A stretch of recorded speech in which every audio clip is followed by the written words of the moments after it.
Justine, there are about 1,400 paraprofessionals working in the San Francisco School District. The superintendent says the cuts she's proposing will increase staff collaboration, but the director of operations at the Autism Society of San Francisco disagrees.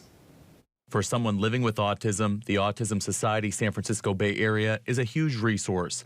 Director of Operations Leslie Davis says the society provides things like education and advocacy. On Tuesday, hours before a school board meeting, she was disappointed to hear that San Francisco Unified School District Superintendent Maria Sue plans on cutting paraprofessionals to make up for a $100 million deficit. When there's a paraprofessional, especially at the early ages, K through 3, you reduce your chances of that student even continuing in special education. So that student has a much better chance of exiting out of the system, therefore flourishing later and even saving our system money. Prior to working at the society, Davis was a special education teacher for 15 years. She knows the role of a paraprofessional well and how much they benefit a student with special needs in the classroom.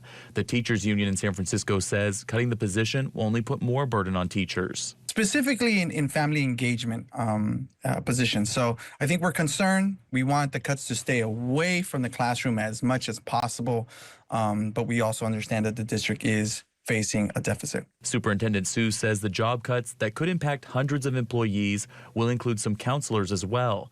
Davis has worked with people struggling with their mental health and says schools should look at counselors as essential workers. Mental health right now has such a stigma, and bringing the counselor out and not having an in-school resource just gives one less person for that kid, especially the teenager, to reach out to.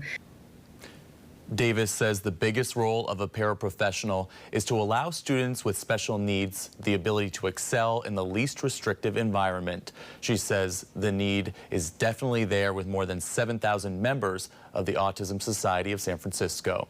Reporting in the newsroom, I'm Rob Nesbitt, KRON 4 News.